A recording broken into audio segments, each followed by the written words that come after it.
Hey guys, I am keeping it full on real, coming to you today without any makeup, straight after my walk.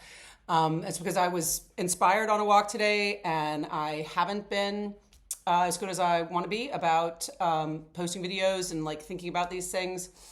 So something came today and I wanted to share. So one of the things about joy, right, is sort of how to, when you have a joyful moment, how do you keep that going? How do you stick with it? So what brought this up today was I was meditating this morning and I was trying really, really hard and I was trying too hard and I didn't find the sort of the love moment until I relaxed, until I let it go and I stopped trying to do breathing exercises and I stopped all this stuff and I just relaxed and I just, went into more of an interior focus. And that's when I got the love hit, right? That's what I call them. That you call it a joy hit, a love hit. And you just sometimes I will cry when I get these love hits. So I got the love hit. And then I was thinking, right? I need to stay here because a lot of times what'll happen is I'll get to the love hit and I'll be like, okay, I'm done. Boom, I'm out, right? And I thought, no, kind of getting a message to stay in it. Can I stay with it? How long can I prolong the love hit? How long can I stay in that feeling of real and deep joy? And I stayed, I was able to maintain it for a little while, and then I found myself drifting off, and then I brought myself back, not being mean to myself, not saying, oh, you silly girl, you can't do this, but like, oh, look, there you went. Come back here. Let's go back to the joy. Let's come back to the joy. And I sustained it for a little while, and then it was, felt like, okay, it's probably time for me to, sort of move on with the day. Now, the question is, and this is another challenge that I was sort of giving myself, was how do I stay in that joy place? How do I stay in that love place, right? And because the enemy of the joy and the love state, right, is fear, is anger, is hatred, is all that stuff, right? And you can sort of boil it down to being in survival mode, right? Because we're being put, when we are fearful of something, when we're irritated by something, when we're angry about something, a lot of times what that's doing internally in our bodies, it's putting us in fight, flee, freeze, or fawn mode, right? It's putting us into survival mode.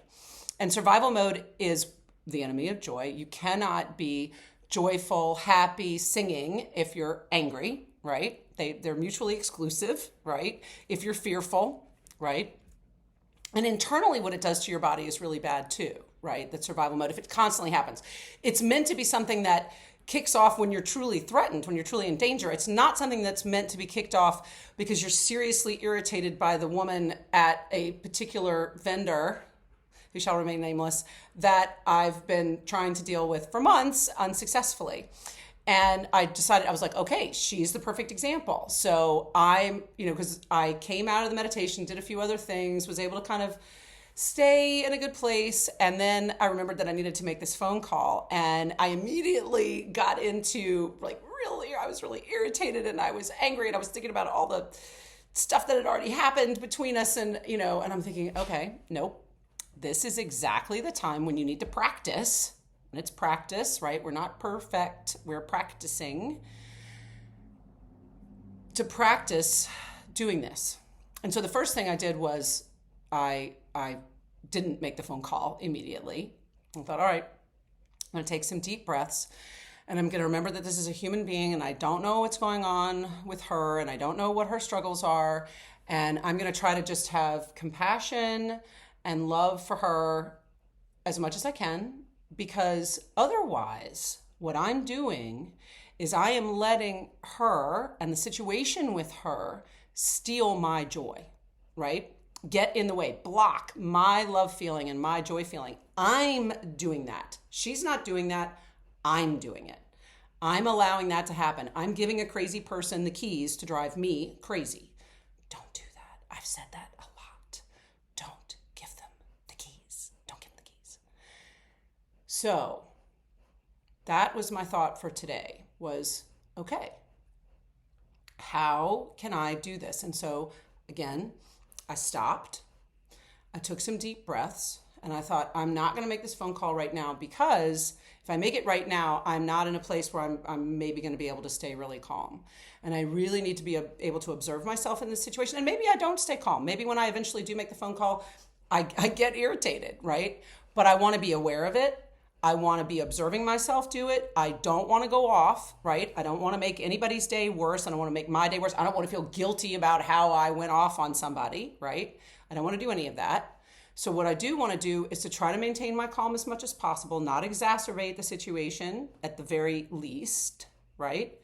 And if possible, maybe spread a little joy, maybe be able to make a joke, but to be thoughtful about it, to really be thoughtful about how I'm responding, because that's what I have control over. I have control over how I respond to the situation. And that's where I'm going to leave it. You have the control. Try to remember that you don't want to be in survival mode, because survival mode, fight, flight, freezing, or fawning, is going to be the antithesis of the joy-love state, right? So it's really, if you want to maintain that state, it's up to you to figure out how to do that, right? How to stay out of those times where you're allowing yourself to be triggered by the actions of another person, by another situation, whatever it is. Okay? So I'm going to go practice. If I invite you to practice in the same way if you want to, but again, that's entirely up to you. I will still love you. Anyway, bye. Mwah. Big love, big kisses.